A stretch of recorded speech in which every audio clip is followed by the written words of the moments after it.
and put basically 25% of the Canadian population into poverty.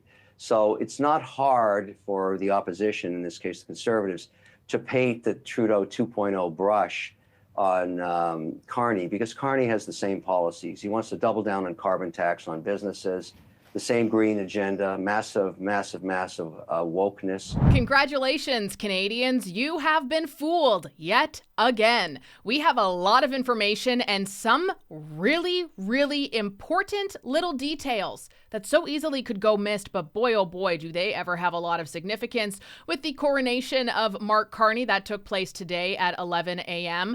I am actually quite shocked by, I don't know, conspiracy theorists being right. I'm Jasmine Lane. This is Over Opinionated. Subscribe, follow, like, comment your thoughts down below. And wow, things just got so much worse. We're talking Mark Carney being crowned the Supreme Leader of Canada, some of the bizarre things that took place at his ceremony, as well as him talking to the media afterwards. And, guys, I think we are in trouble. I will just put it lightly like that. We're going to be busting some conspiracy theories and also solidifying others, on top of some more words from Howard Lutnick, who met with Premier Doug Ford just yesterday, and Kevin O'Leary discussing Mark Carney and what the heck is going on in this country. Let's first go and do some myth busting, I will call it. I have seen this all over the place lately. There have been so many people who have sent me messages like this.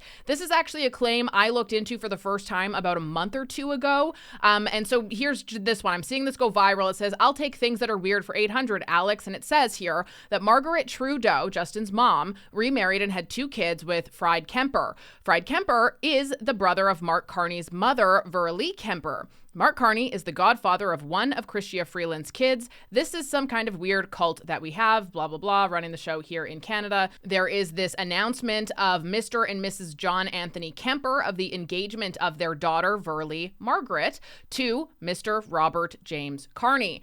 Apparently that means that because it's the same last name, everything is connected. Now, the claim is that Margaret Trudeau's second husband and Verlee Kemper, Mark Carney's mother, are related. Apparently they're siblings. However, there's nothing at all to verify this. I have done extensive looks into the family trees. I have branched out the family trees, and it is absolutely a dead lead, which is why I didn't comment on it at all. Chrystia Freeland, Mark Carney, godfather, that part is accurate. However, this core claim that is linking Mark Carney to Justin Trudeau through the marriage of his mother after his father passed away is not at all backed by historical data at all. So there's no concrete evidence that they are siblings, that they are even related. This is absolutely a conspiracy. And even Kyle Kemper, who is Justin Trudeau's half-brother, has said this. He would be the Kemper, right? That would be related to Mark Carney if that was the case. And he has said, no, they just have the same last name. The family trees there, they don't add up. There's no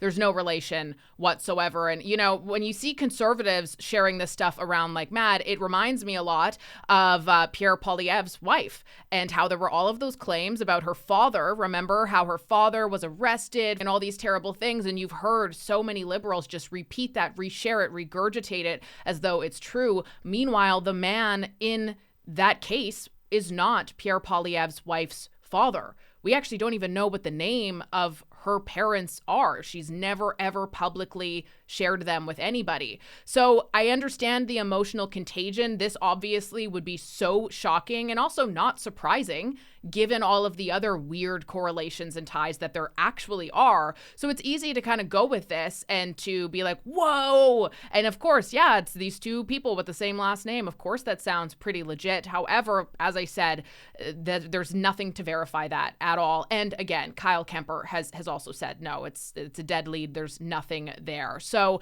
as always, do your due diligence. I'm sorry I didn't report on this earlier. I didn't think it was going to pick up steam at all because it didn't take me very long to debunk. It also doesn't feel all that different. We saw so many familiar faces on the walk-in, so many ministers keeping their job in cabinet. Now, whether they keep the portfolio or not, that part remains to be seen. But in large part, these are faces that we are so familiar with. Well, I guess this makes our conspiracy theory to be much closer to a fact fact, because if you didn't recognize that guy there, that was Gerald Butts.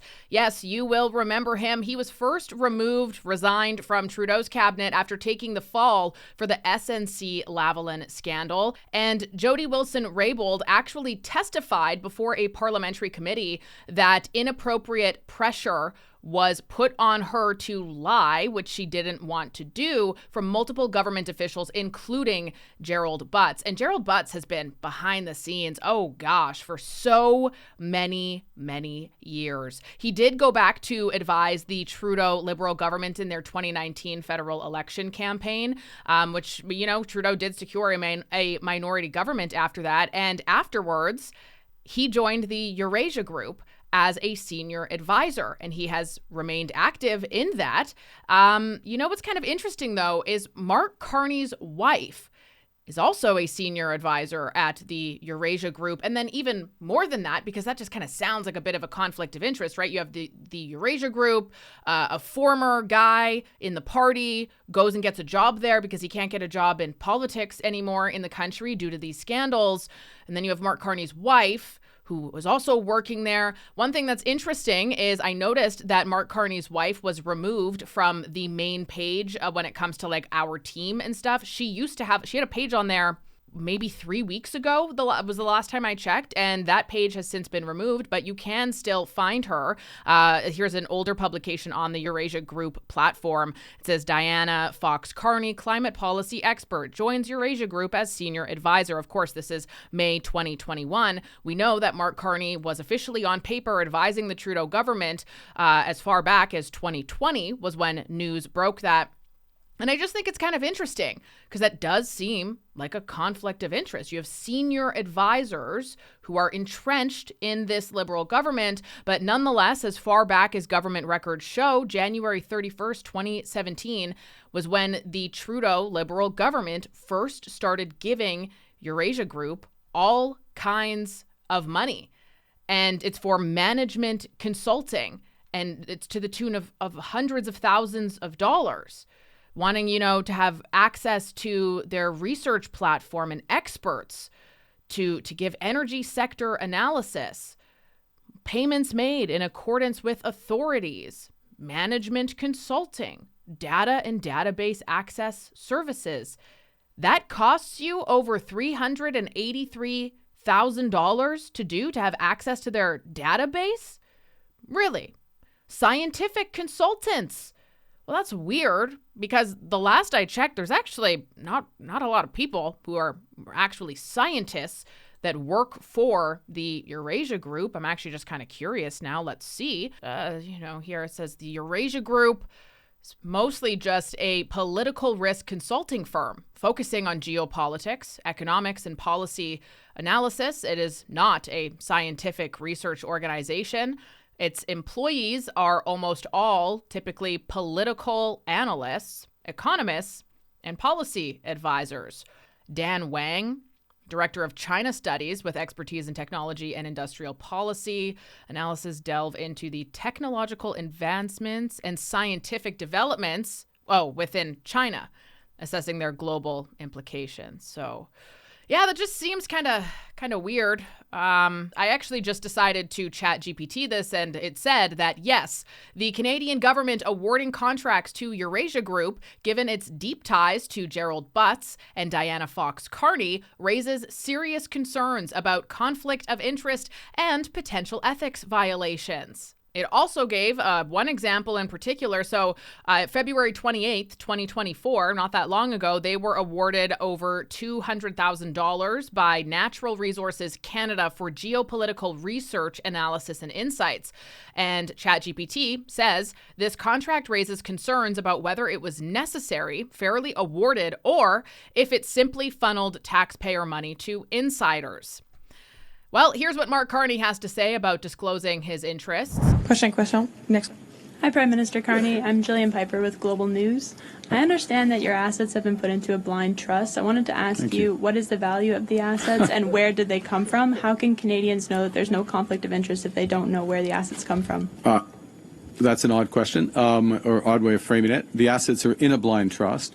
And can I point out that for those who don't follow this, I have 6 months to put, or 120 days to put the assets in a blind trust. I already have put the assets in a blind trust.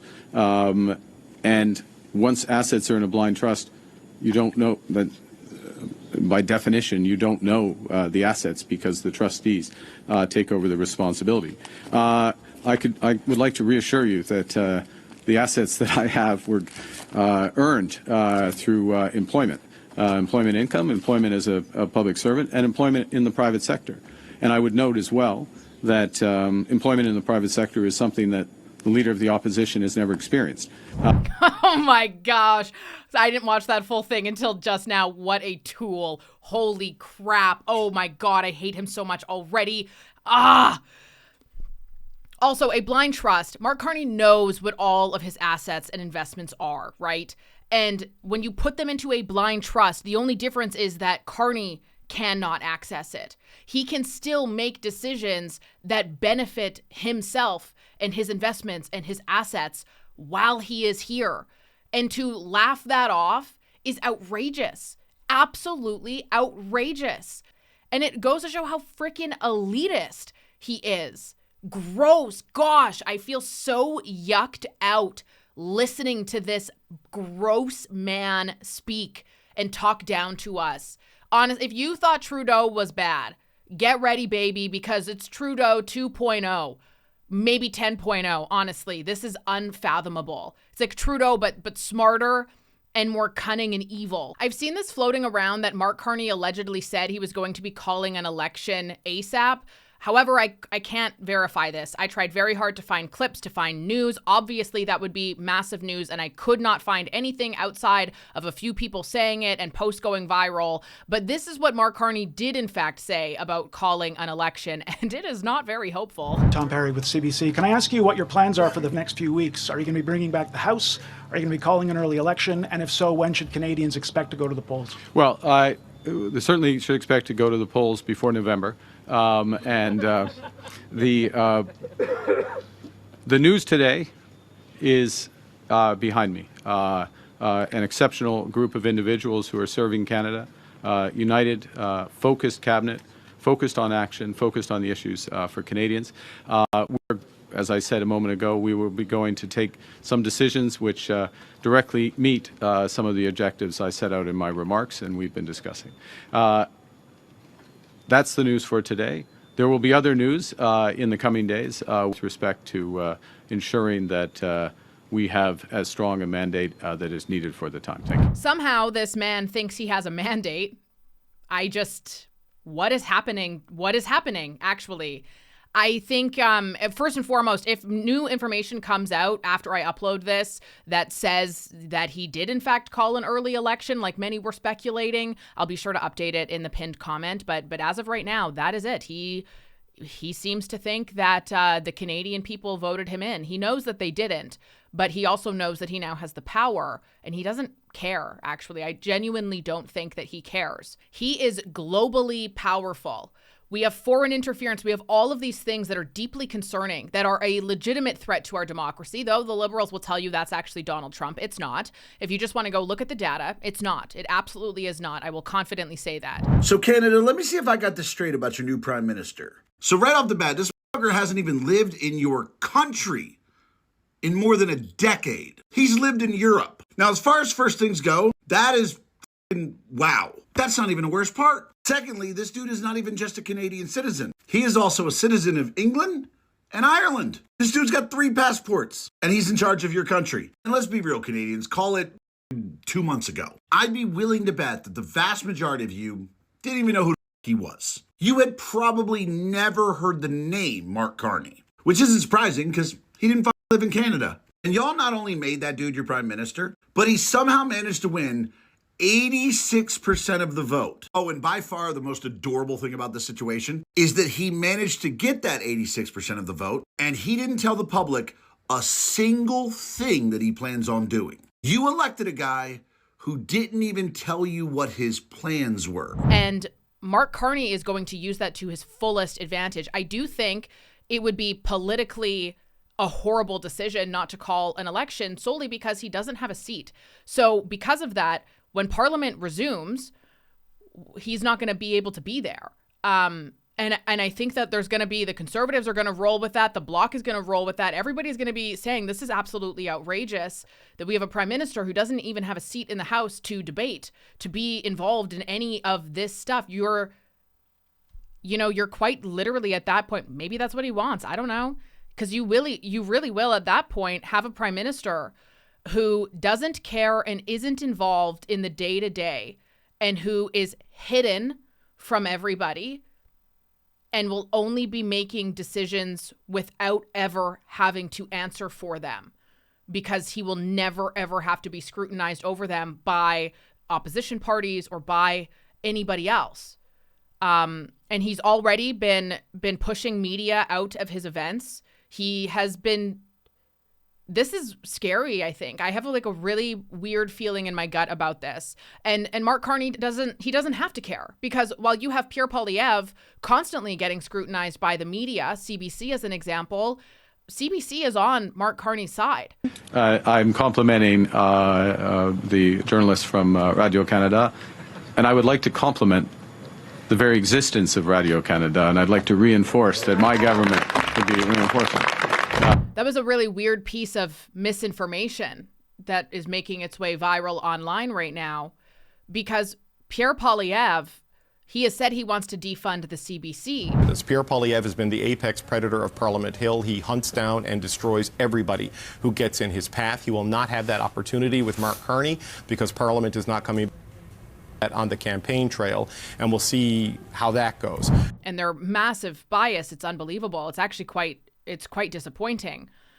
But he has also been very clear that Radio Canada is absolutely necessary. He said that in many interviews, because having a broadcast in the French language that's absolutely important to our country and the people who speak it. So what was the point of that? Or is it that Mark Carney knows that people aren't going to research that? And I bet you anything that they'll be increasing the $1 billion CBC gets, as an example, to the $2.3 billion they were recently requesting, because he knows that he can do that. And he's going to sign a deal with Jagmeet Singh, and it's going to keep him in power. I actually have an interview coming out that I did just earlier today with a former NDP member as well, about Jagmeet Singh. I'm hoping to post that video maybe Sunday or something. Stay tuned for that. I have a lot of editing to do, but it will be out soon. Cabinet post, Rosie. So this is an interesting choice. Do solemnly and sincerely promise and swear that I will truly and faithfully and to the best of my skill and knowledge execute the powers and trusts reposed in me. The theatrics there. Wow. I do imagine, of course, that would be a pretty notable moment of one's career, but it's just, I don't know. Most people realize Carney is just Trudeau 2.0, and Trudeau was a disaster. His policies took the Canadian dollar from parity with U.S. down 41% and put basically 25% of the Canadian population into poverty. So it's not hard for the opposition, in this case the Conservatives, to paint the Trudeau 2.0 brush on Carney, because Carney has the same policies. He wants to double down on carbon tax on businesses, the same green agenda, massive wokeness, elitism. I mean, he's got all these problems that he's a Davos guy. And most Canadians don't know him because he didn't really live in Canada. He worked at the Bank of England for the majority of his period in recent times. And so he's got his uphill battle too. I doubt that it's not really, yesterday in an interview, Howard Lutnick said, look, we know that we can't negotiate a pan-Canadian deal. We're going to get Ford, as Premier of Ontario, to lower the rhetoric, invite him to the White House. He's there this morning. But a pan-Canadian deal needs a new prime minister, and there's no point in negotiating an interim guy for either side. They want to get the decision made. Right. And so basically, call it NAFTA 3, won't be negotiated until after the Canadian election. And it's important because, frankly, the opportunity, and Trump sees this, you got to differentiate the noise from the signal with Trump. He sees, when he keeps saying, I want to buy Canada, there's a reason. The U.S. is the largest consumer market on earth, and Canada is the richest country on earth on natural resources that are proven. Yeah. You want to combine those economies, you create a behemoth China will never catch up to. You don't have to buy the country to do it. You just have to negotiate a deal where the economies are combined, maybe a common currency, maybe a EU-type passport, and certainly no tariff. I'm not going to go through the entire list of his entire cabinet. I will tell you, though, it consists of 12 men and 11 women, notably quite down from Justin Trudeau's cabinet. A lot of people from Trudeau, the Trudeau era, have resigned. A couple of them, thank goodness, they're gone. Mark Miller, Mark Holland. Woo!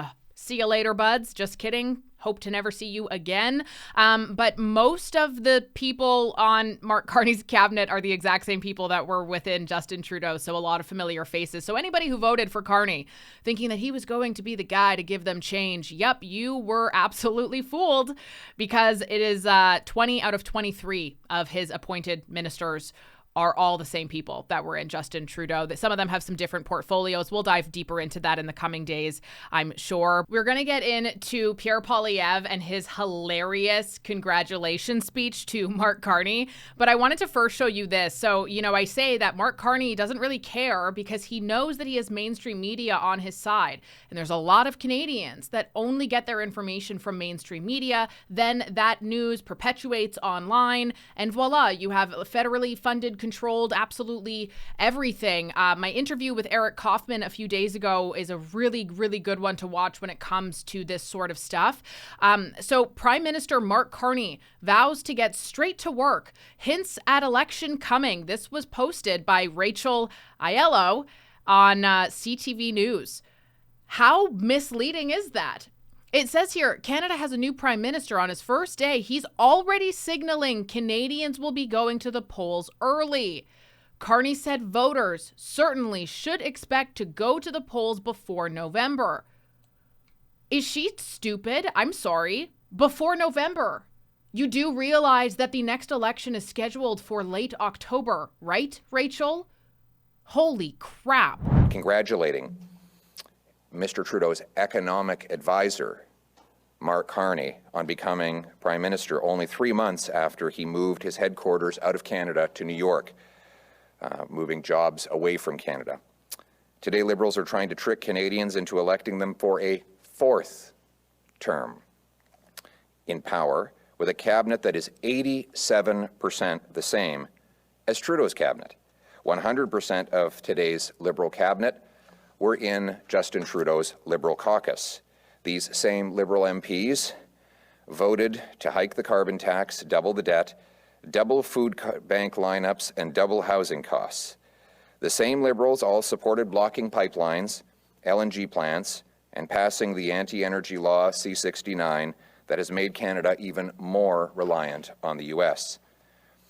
Stephen Guilbeault, for example, the radical anti-development activist twice arrested for climbing buildings illegally to block resource projects, a self-described, and I quote, socialist, has been promoted to be the minister responsible for all of Quebec, but also responsible, according to Mr. Carney, for nature.